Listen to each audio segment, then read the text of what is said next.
A Cadeia da Prece, Jesus mais perto de você. 3:11 de Apocalipse, Jesus instruindo João a respeito das últimas coisas. E aqui, entre tantas coisas que ele fala às 7 igrejas da Ásia, com as suas recomendações, e coloque-se essas 7 igrejas da Ásia como as igrejas de hoje e de sempre, e Jesus dizendo as mesmas coisas. Mas aqui ele diz assim: eis que venho sem demora, guarda o que tens, para que ninguém tome a tua coroa. É muito forte isso aqui, é muito forte isso aqui, muito profundo. Eu não vou nem me propor vou falar sobre Apocalipse, mas nem me proponho a pregar Apocalipse, porque Apocalipse, para pregar, nós temos que começar hoje e ficar aqui tipo assim uns 90, 120 dias, fazendo culto todo dia, e ainda assim não vamos esgotar o assunto. O que interessa saber é isso. Eu venho cedo. Ah, pastor, mas faz 2000 anos que ele disse isso, e já veio para muita gente que morreu nesses 2000 anos. Não é? Eu venho cedo, eu venho sem demora. Então, guarda o que você tem. Não deixe que ninguém te roube com filosofias, com ideologias, com teologias mascaradas de palavra de Deus, e principalmente que infestam as redes sociais. A verdade é que eu só quero tocar em assuntos por alto, como eu falei para vocês, para que não fiquem dúvidas a respeito de como Jesus voltará, de que maneira. E é bom que vocês saibam que as profecias sobre essa segunda vinda de Jesus são muito mais numerosas, são muito mais abundantes do que as profecias acerca da sua primeira vinda. Em carne e ossos, Deus se fazendo homem para entender melhor a criatura que Ele fez. E todas as profecias da primeira vinda, todas elas, é um negócio impressionante. Principalmente o chamado profeta messiânico, Isaías, cujo livro contém muitas profecias sobre o nome, quando, aonde e tal. Todas elas literalmente se cumpriram centenas de anos depois, em alguns casos mais lá para trás, milhares de anos depois. E as profecias da segunda vinda estão se cumprindo e se cumprirão da mesma forma, literalmente todas. Por mais absurdo que seja na ótica humana, o livro de Apocalipse, tudo está se cumprindo e tudo vai se cumprir. Não se engane.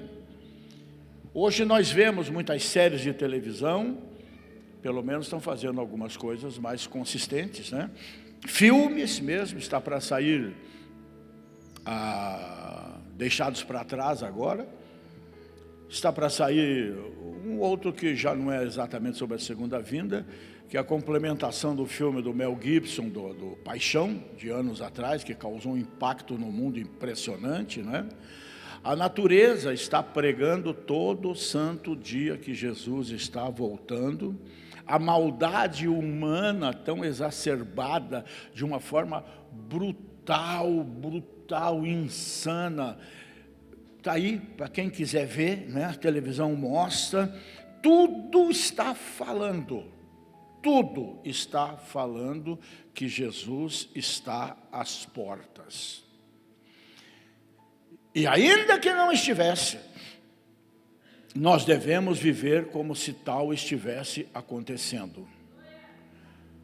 Porque se Ele vem num momento como a parábola das 10 virgens, em que metade da igreja está despreparada, até tem a lanterna lá, o lampião, né, as lâmpadas, mas só tem no papel, não tem no seu coração. Ou seja, não tem óleo, não tem como acender a lâmpada à meia-noite quando ele vier, como a gente dizia antigamente, eu nunca mais ouvi essa palavra, né, de supetão. Mas como Jesus voltará? Em primeiro lugar, veja em Atos dos Apóstolos, já no seu primeiro capítulo, como Jesus voltará. Atos 1:11. Todos eles olhando para o céu, depois do Pentecoste, antes do Pentecoste, na preparação para que isso viesse a acontecer, seguindo o conselho de Jesus, que ficassem em Jerusalém até que do alto fossem revestidos de poder. De repente, Jesus ensinando essas coisas, a necessidade da igreja buscar batismo no Espírito Santo, no verso 8 ele diz assim: mas recebereis o poder do Espírito Santo, a virtude que há de vir sobre vós, e vocês vão ser minhas testemunhas. Não é testemunha de Jeová, minhas testemunhas, disse Jesus, tanto em Jerusalém, como em toda a Judéia, Samaria, até os confins da terra. E enquanto dizia isso, ele diriam os céticos, abduzido, né? Mas ele sobe aos céus, ele é elevado pelo poder de Deus às alturas, uma nuvem o recebe, ocultando-o dos olhos de todos os que estavam ali, que ficaram pasmos, ficaram assombrados com o que eles viam. Então 2 anjos aparecem e dizem para aquele povo: homens da Galileia, por que vocês estão olhando para o céu? Este Jesus que dentre vós foi recebido em cima no céu, há de vir assim como para o céu o vistes ir. Amém? O mesmo Jesus que nasceu numa estrebaria, né? Que trabalhou numa carpintaria, que morreu numa cruz, que deixou seu túmulo vazio e voltou para o céu, ele voltará de uma forma física, evidentemente não neste corpo, mas num corpo glorificado, não é? Pessoalmente. E ele mesmo disse: voltarei e vos receberei para mim mesmo. Foram entre outras promessas que ele fez aos seus discípulos e a nós hoje. Em segundo lugar, como nós podemos ler lá em Apocalipse, a palavra de Deus nos diz que ele voltará visivelmente. Está aqui, 1:7. Eis que vem com as nuvens, e todo o olho o verá, até os mesmos que o traspassaram, e todas as tribos da terra se lamentarão sobre ele. Sim, amém. Apocalipse, nós temos que sempre dividir em 2 fases, mas que não invalida o que eu estou dizendo, ainda que não no mesmo tempo. Nós teremos uma segunda vinda e uma terceira. Esta segunda vinda, ele vem para os seus, para buscá-los, e depois ele virá com os seus mais tarde, para julgar esse mundo. Portanto, se prepare. Você não é juiz, mas Deus o fará juiz. Amém? Então, eis que vem com as nuvens, e todo o olho verá, até quantos o transpassaram. E quando Jesus aparecer nas nuvens, como diz aqui, vai ser um negócio assim muito sério, né? Com grande poder e glória, todas as pessoas, de todos os lugares, nos mais diversos horários, verão o Filho do Homem, como diz a Bíblia, na sua majestade, e serão tomados realmente de eu diria, de uma perplexidade. O mundo não precisa dizer, mas nós mesmos, tendo em vista que esperamos isso há 2000 anos, vamos ficar, não deveríamos? Vamos ficar perplexos, como eu tenho dito muito para vocês ultimamente. Você não deve se preocupar com as manifestações apocalípticas, porque isso é bíblico. Você não pode resmungar. Por que Deus não está vendo isso? Porque Ele está, mas também está escrito, tem que acontecer. E tudo isso que está acontecendo no mundo deve ser preocupação só para o mundo. A nossa única preocupação deveria ser ajudar o mundo para sair dessa confusão, pregando Cristo para eles, que é para isso que nós estamos aqui, e é para isso que vem o avivamento. Vocês não pensem que o avivamento que virá vai ser só para gozo dos crentes, para rolar no chão, para cair, isso, aquilo, como tanto ministramos aqui há 30 anos atrás, que nós chamamos de nova unção. Não! Avivamento não vai ser para o nosso deleite, para a gente encher o peito. Não! O avivamento é quebrantamento, é paixão pelas almas, perdidas ou não perdidas. É o desejo insaciável de tirar do fogo aqueles que estão lá se queimando desde hoje e trazê-los para a luz de Cristo. É amarrá-los com cordas de amor, como Jesus fez conosco, e trazê-los para a salvação, trazê-los para o rebanho. Então não se iluda com isso também. Como principalmente a moçada por aí, nesses cultos muito doidos que a gente vê tanto na televisão quanto... Não, isso não é avivamento. Isso não é avivamento, porque é movido por emoção.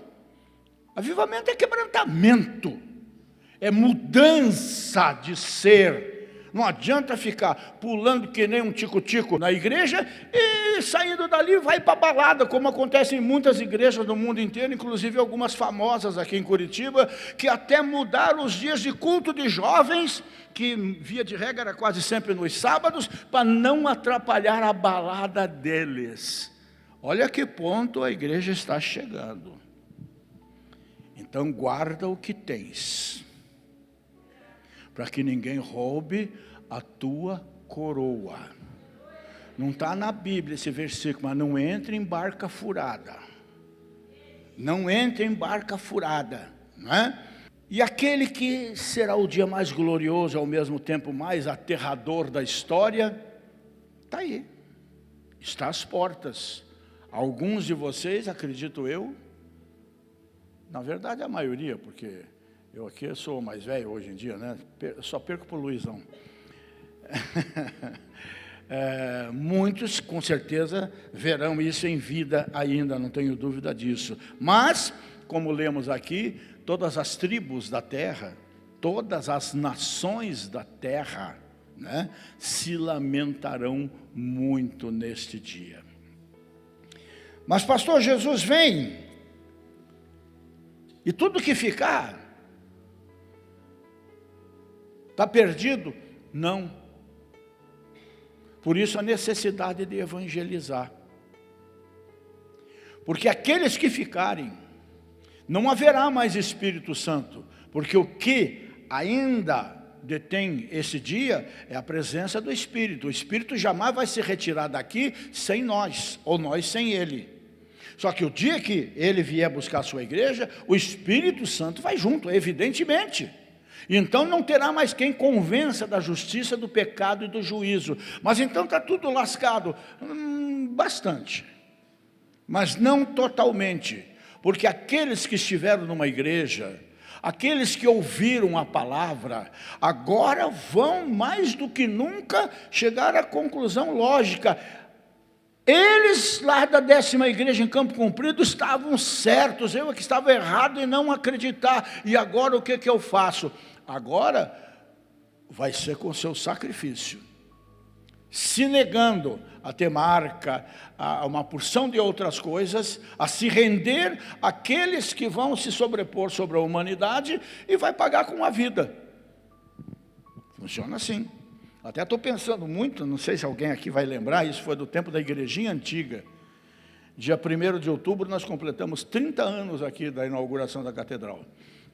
Então já faz mais de 30 anos isso. Eu trouxe da Europa uma fita do Benihim, pregando sobre essa situação, dos que ficarem. Estou pensando, que eu ainda tenho em cassete guardada, né? Estou pensando em reproduzir aquela fitinha para colocar entre vocês, principalmente para que muito parente, muito colega, muito conhecido possa ouvi-la. E como no passado aqui, centenas de fitas daquela foram vendidas e centenas de pessoas foram ganhas para Jesus. Em terceiro lugar, tem um livro maravilhoso, em Tessalonicenses, no seu capítulo 4, essa é uma carta muito interessante, né? Eu ia ler apenas um versículo, mas eu vou ler alguns versículos mais. Tessalonicenses capítulo 4. Gente, mensagens como essas, aparentemente são mensagens meio chatas, né? Mas elas são muito necessárias. Acerca da ressurreição e da vinda de Cristo, Paulo escreve assim, a partir do verso 13 do capítulo 4 de 1 Tessalonicenses. Não quero, porém, irmãos, que vocês sejam ignorantes acerca dos que já dormem, para que vocês não se entristeçam como os demais que não têm esperança. Porque se cremos que Jesus morreu e ressuscitou, assim também aos que em Jesus dormem, Deus os tornará a trazer com Ele. Dizemos-vos, pois, isto pela palavra do Senhor, que nós que ficarmos vivos para a vinda do Senhor, não precederemos os que morreram antes. Porque, aqui é o versículo que eu queria ler. Porque o mesmo Senhor descerá do céu com alarido, barulho, voz de arcanjo, barulho, trombeta de Deus, barulho, e os que morreram em Cristo ressuscitarão primeiro. Depois nós, os que ficarmos vivos, seremos arrebatados juntamente com eles nas nuvens, a encontrar o Senhor nos ares, e que coisa gloriosa. E assim estaremos para sempre com o Senhor. Essa é a palavra. Assim será. Assim já está acontecendo na vida dos irmãos que nós já enterramos. Ah, pastor, e aquele que foi, como é que a gente chama? Não é carbonizado, como é que é? Cremado. E aqueles que foram cremados, é o mesmo para aqueles que se perderam no mar, ou outros incêndios, e assim por diante. De onde aconteceu o fato, dali ressurgirá num novo corpo a encontrar o Senhor nos ares. E num piscar de olhos, lá vamos nós. Amém? Então, em terceiro lugar, ninguém vai poder dizer que não sabia. Porque Jesus vai voltar audivelmente também. Vai ter muito barulho. Porquanto o mesmo Senhor, dada a sua palavra de ordem, ouvida a voz do arcanjo, ressoada a trombeta de Deus, descerá dos céus. A segunda vinda de Cristo não será um acontecimento secreto. A segunda vinda de Jesus vai ser um acontecimento com um visual muito grande e totalmente audível, mais forte do que qualquer trovão. Sua palavra de ordem será ouvida. O texto diz que a voz do arcanjo, ela vai ecoar pelos 4 cantos deste planeta, e a trombeta de Deus vai soar de uma forma que não tem como não escutar, e naquele dia Ele enviará os seus anjos com grande clamor de trombetas, e além de todos os olhos o contemplarem, todos os ouvidos também o ouvirão, é o que está escrito. Vai ser um dia de grande alegria, mas também vai ser um dia de grande terror. De grande terror. Em quarto lugar, segundo Pedro diz, né, em segundo Pedro mesmo, né, segundo Pedro no capítulo 3, diz assim, no verso 10, mas o dia do Senhor virá como ladrão de noite, no qual os céus passarão com grande estrondo, e os elementos... Eita, nós! Isso já é filme do Spielberg. Olha só. E os elementos ardendo se desfarão, e a terra e as obras que nela há se queimarão. Voltando a falar para você aqui, nós estamos trabalhando com duas vindas de Jesus aqui, a segunda e a terceira, não é? Então ele vai voltar inesperadamente, virá como ladrão, inesperadamente, inadvertidamente. A vinda do Senhor não será um dia assim, óbvio, marcado, dia tal, tal hora, assim vai acontecer. Não, não será. Também Jesus voltará quando os homens não estiverem apercebidos, estiverem agindo como estão agindo nos dias de hoje. O próprio Jesus, ele enfatizou essa verdade naquele célebre sermão dele também, bastante com muita revelação, no capítulo 24, por exemplo, de Mateus, onde ele diz assim, porquanto assim como nos dias anteriores ao dilúvio, comiam e bebiam, casavam e dados-se em casamento, até o dia em que Noé entrou na arca e não o perceberam, senão quando veio o dilúvio e os levou a todos, assim também será a vinda do Filho do Homem. O texto quer dizer que os homens estavam preocupados com tudo, menos com o principal, com seu destino eterno. Por causa dessa imprevisibilidade da sua volta, né, Jesus ainda adverte no mesmo capítulo 24 de Mateus, mas considerai isto, se o pai de família soubesse a que hora viria o ladrão, vigiaria e não deixaria que fosse arrombada a sua casa. Por isso, fiquem também vocês apercebidos, porque a hora em que vocês menos esperam, o Filho do Homem virá. Se você está dormindo, se você está trabalhando, se você está viajando, se você está na estrada, se você está num avião, não se preocupe. Ele sabe exatamente o teu endereço naquele momento, e você será encontrado e arrebatado. Em quinto lugar, Jesus vai voltar assim, repentinamente.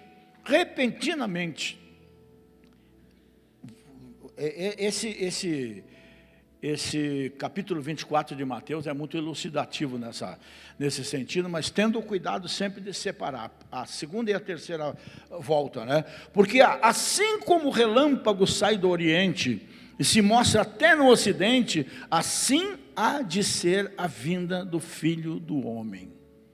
Portanto, Jesus voltará rapidamente, num momento, num abrir, num fechar de olhos. A vinda de Jesus vai ser tão repentina, diz esse texto aqui, como o fuzilar de um relâmpago nos céus. Passa de um lado para o outro, assim vai acontecer, né? E naquele dia, não vai haver tempo para se preparar. Portanto, eu tenho que levantar de manhã preparado, e eu tenho que me deitar preparado. E ter uma forma fácil de estar preparado, firmado na palavra, orando, colocando sua vida, a vida dos seus de manhã nas mãos de Deus, seu trabalho, seus desafios, e de noite agradecendo por tudo que Deus fez. Mantenha essa comunhão. Mantenha essa comunhão. Em sexto lugar, Jesus vai voltar sem possibilidade de escapar. Vou voltar lá no Tessalonicenses, no capítulo 5, verso 3. Cadê você, Tessalonicenses? Pois que quando disserem a paz e segurança, então lhes sobrevirá repentina destruição, como as dores de parto àquela que está grávida, e de modo nenhum escaparão. E tudo que nós estamos vendo no mundo hoje é um encaminhamento nesse processo gigantesco, global, sobre a chamada nova ordem mundial, que vai levar fatalmente à entronização do anticristo como o cara que vai resolver o problema social, econômico, financeiro das nações. E já está se trabalhando muito nesse sentido. Por isso nós não entendemos mais nada de política, porque nos bastidores Eles estão trabalhando esse tipo de coisa. Eu não quero nem me alongar no que eu penso aqui, principalmente sobre as eleições nesse país, mas a grande verdade é que tudo tem uma explicação lógica. Tudo está convergindo para Apocalipse. Tudo está convergindo para que a palavra de Deus se cumpra. Tudo está convergindo para a construção do palco onde os homens, as nações, vão eleger o anticristo como o salvador do mundo e, lamentavelmente, os judeus vão aceitá-lo como se fosse o Cristo. Isso é Bíblia. Não estou inventando nada aqui. Nada, nem me atrevo, né? Então, muito cuidado com tudo que acontece. Cuide da sua vida. Cuide daquilo que é a tua responsabilidade. Primeiro a tua alma, depois a tua família. Cuide disso. Tenho falado com muitos pastores a respeito de outras situações dentro da igreja evangélica no Brasil, da situação política e tudo mais. Pastor, cuide daquilo que Deus colocou na sua mão como responsabilidade. Ele colocou primeiro a sua alma, segundo a sua família e terceiro a sua igreja local. Todo mundo fala que eu tenho que ser presidente aqui, presidente ali. Se eu tenho que ser presidente, é lá em Campo Comprido. Porque vocês são a minha responsabilidade diante de Deus. Rogério, você me ama? Dê de comer às minhas ovelhas. Às vezes, o meu cardápio não é bem o que vocês gostariam, como hoje de manhã. Talvez, não sei, né? Mas eu sei que é o que você está precisando comer. E se nós não estivermos bem alimentados, qualquer pangaré virá nos oferecendo um prato de lentilha, como Jacó fez com seu irmão Esaú, e nós vamos vender a nossa primogenitura, porque estamos com fome. Nossa comida é pão, nossa bebida é água. Por acaso Jesus é o pão, Jesus é a água. Não precisamos mais do que isso. E em sétimo e último lugar, Jesus vai voltar vitoriosamente, porque Ele já é vencedor, e nele nós podemos nos tornar mais do que vencedores. A Cadeia da Prece, Jesus mais perto de você.